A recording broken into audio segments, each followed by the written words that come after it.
Terima kasih masih di dua arah, Bang Freddy. Kalau kita merunut kepada tanggal-tanggal sampai dengan surat ini kemudian diberikan kepada Sekjen DPR. Ini kan suratnya ini tertanggalnya 26 Mei, artinya 1 minggu dari pertemuan Pak Prabowo, Bu Mega dan juga Pak Tri pada saat di hari lahirnya Pancasila di 2 Juni 2025.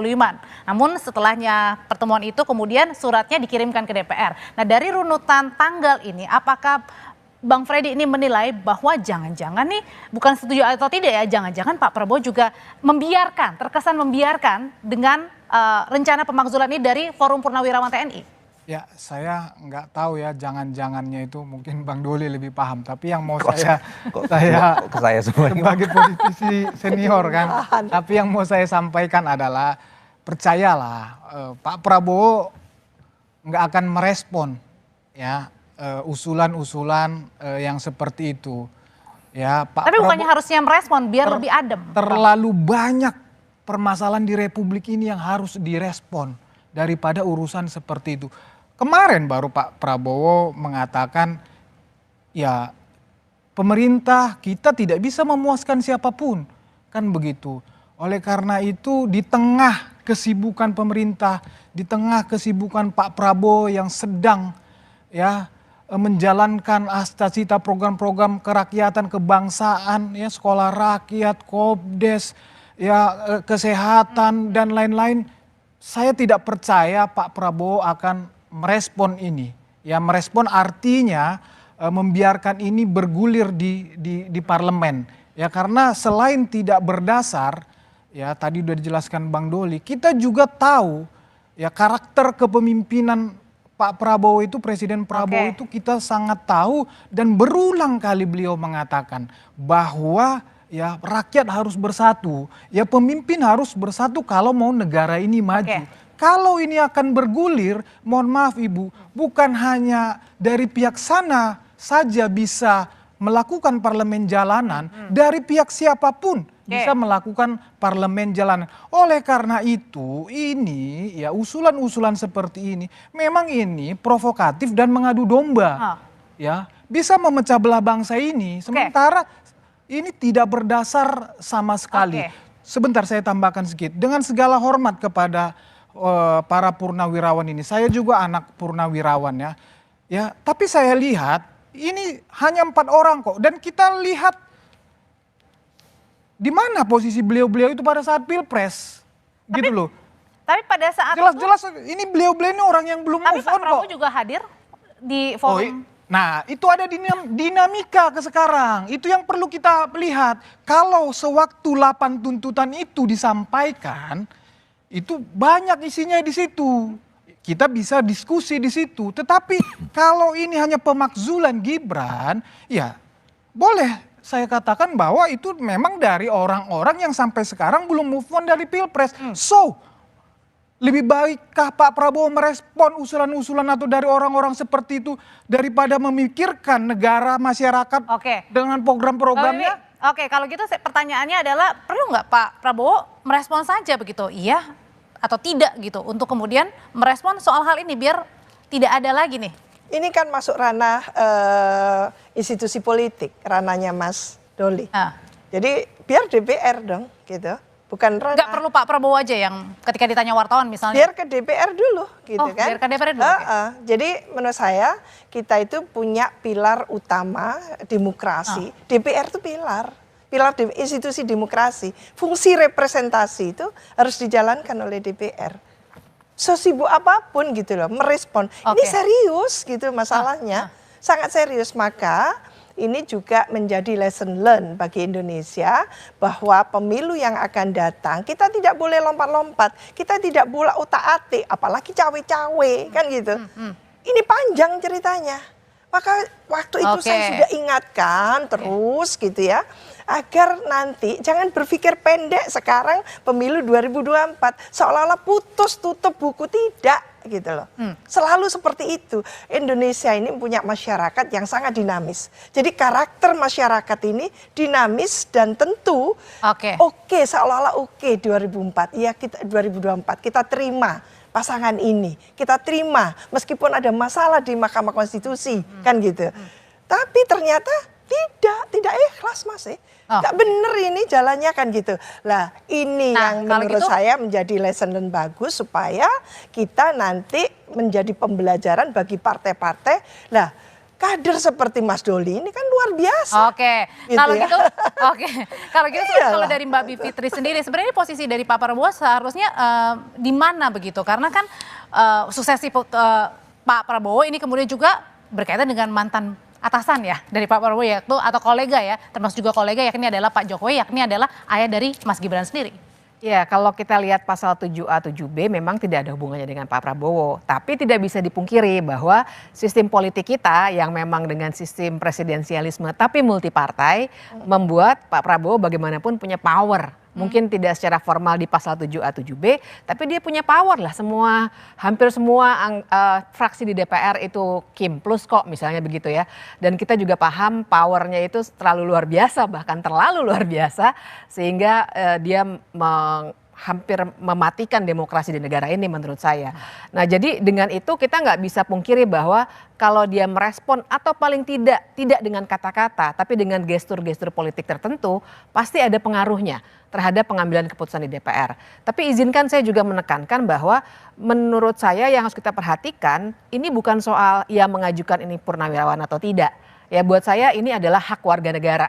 Jadi kita juga jangan main nakut-nakutin gitu, ini purnawirawan loh segala macam. Oke. Buat saya juga kita sedikit main api lah kalau berbicara seperti itu. Bivit, kalau misalnya gestur, bukan melihat gestur ya, timingnya dari Pak Prabowo kemarin hadir di Forum Purnawirawan, kemudian juga ada Bu Mega, ada Pak Tri juga begitu yang hadir di hari lahir Pancasila. Nah kalau dilihatnya sendiri gimana nih posisinya Pak Prabowo? Kalau saya sih melihatnya dengan pertanda-pertanda pertemuan-pertemuan itu sebenarnya walaupun tidak tegas, semacam ada pembiaran dari Pak Prabowo. Dan mari kita melihatnya juga secara lebih luas. Oke. Perhatikan bahwa wakil presiden adalah pengganti immediately kalau terjadi apa-apa dengan presiden.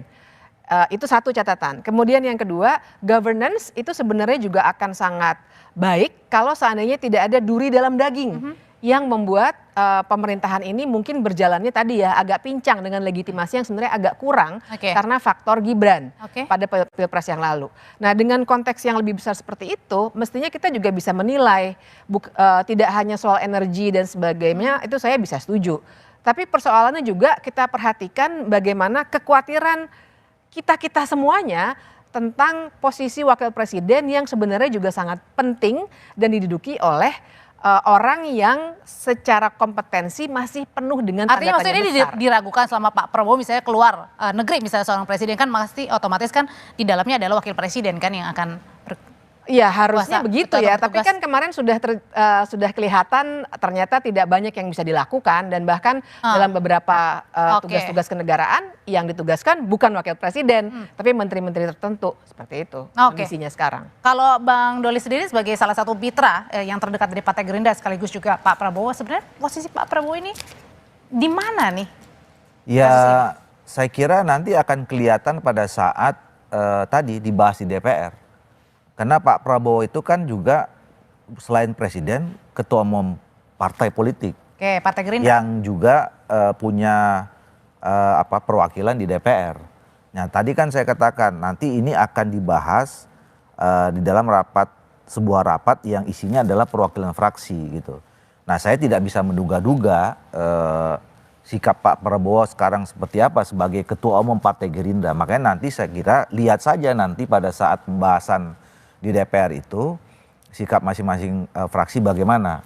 Dan yang kedua Pak Prabowo itu juga adalah ketua koalisi partai politik pendukung pemerintah gitu. Jadi betul yang tadi bilang Mbak Bibit itu sebetulnya sikapnya nanti juga akan bisa sangat mempengaruhi terutama di dalam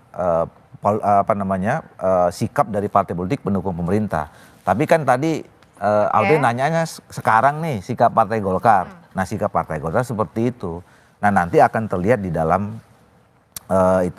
di dalam rapat-rapat di DPR. Tapi begini, memang kita harus pisahkan sebetulnya, harus ada garis demarkasi ya. Bahwa mungkin betul ada kontroversi pada saat kemarin kita dalam Pilpres. Dan saya setuju bahwa ke depan itu tidak akan tidak perlu kita ulangi lagi. Kita harus ngambil pelajaran dari sana gitu. Nah, tapi persoalannya kemudian adalah pasca Pilpres itu situasinya juga sudah berbeda dengan yang kemarin, ya. Bahwa ada yang tidak puas, ada yang tidak suka. Mungkin yang tidak suka bukan hanya ada orang yang tidak suka sama Pak Gibran aja. Mungkin ada juga orang yang nggak suka sama Pak Prabowo gitu. Tapi kan proses politik, proses hukum ini sudah lewat, sudah selesai, ya. Dan kita kan harus belajar secara filosofis. Kenapa itu pasal 7A, B, C itu tadi saya mau koreksi juga tuh pernyataannya Pak Prof Mahfud itu. Dibilang dipersulit. Kalau dipersulit itu kan kita yang buat sulit. Ya ini apa namanya, konstitusi yang ini adalah kesepakatan kita semua, nggak ada yang siapa yang mempersulit gitu loh. Tidak mudah maksudnya. Tidak mudah, betul. Jadi bahasanya yang tepat itu tidak mudah. Nah, kenapa tidak mudah? Ya, karena memang nyari pemimpin Indonesia jadi presiden wakil presiden itu juga tidak gampang, tidak mudah. Jadi karena tidak mudah, jadi nggak boleh gampang juga memberhentikannya kira-kira gitu loh. Kalau gitu Bu Wiwi sendiri melihatnya, ini posisi dari Pak Prabowo dalam artian adalah kan yang ingin dimaksudkan ini Wapres Mas Gibran begitu. Nah kemudian yang rencana untuk memakzulkan yakni adalah dari koleganya Pak Prabowo begitu. Dari waktu di TNI. Nah ini gimana kalau gitu melihatnya posisi Pak Prabowo-nya sendiri ini gimana, di mana ini? Kita coba mengamati ya, sejak dilantik lalu gaspol ya bekerja. Semua narasinya Pak Prabowo itu memang menunjukkan beliau adalah sosok yang sangat nasionalismenya tinggi, patriotismenya tinggi, dan keberpihakan pada NKRI dan pada kemajuan Indonesia yang luar biasa. Dan bahkan sekarang betul-betul ingin memberantas korupsi dengan menegakkan hukum. Menurut saya sudah cerdas itu, bagus sekali gitu ya. Dan tidak segan-segan, mana pernah kita mendengarkan seorang presiden se-eksplisit itu, se-frankly itu gitu ya, mengatakan pemberantasan korupsi, menegakkan hukum dan sebagainya, dan pada siapapun yang katakan koruptor dan sebagainya, itu artinya pengkhianat gitu yang tidak benar-benar untuk NKRI, itu kerasa siapapun itu. Cuman di Indonesia ini kan belum terjadi yang namanya budaya, melembagakan budaya malu dan mundur gitu ya. Kalau dimasukin ke konteksnya pemakzulan? Lah makanya harus dimakzulkan karena tidak mau mundur, tidak mau berhenti, tidak malu kan gitu. Buktinya kan banyak sekali pejabat yang korupsi kan gitu. Ini termasuk Wapres maksudnya tadi? Bukan, yang ini pejabat umum, enggak. Saya nggak punya data, nggak boleh gitu. Maksud saya maka kalau budaya malu dan mundur itu menjadi satu, melembaga pada diri-diri kita, bangsa Indonesia, mungkin bisa mengukur diri. Saya nggak proper ada di situ kan gitu. Kalau gitu pertanyaan selanjutnya nanti akan dijawab oleh Bapak dan juga Ibu adalah ini gimana sih sebenarnya hubungan antara Pak Prabowo dengan Pak Jokowi di tengah isu pemakzulan ini, apalagi juga kemarin kan bertemu dengan Bu Mega juga pada saat 2 Juni. Usai jeda tetap bersama kami.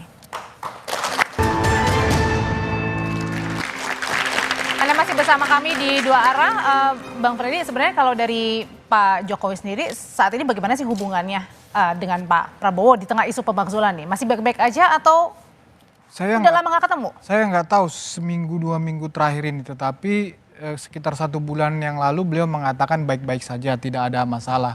Mungkin itu sebelum ketemu Bu Mega ya juga? Ya sebelum ketemu Bu Mega, nanti minggu depan saya tanya lagi bagaimana hubungannya ya. Tetapi saya mau merespon sedikit ya. Saya sepakat dengan Ibu tadi tentang Pak Prabowo. Beliau sangat fokus ingin membawa Indonesia ini menjadi negara maju 2045. Oleh karena itulah saya meyakini tidak mungkin Pak Prabowo merespon ini. Tadi di Kim Plus saja, kalau ini direspon, ini sudah instabilitas terjadi gitu loh. Itu baru di Kim Plus. Belum lagi pendukung masing-masing, tadi katakan Pak Jokowi, Gibran.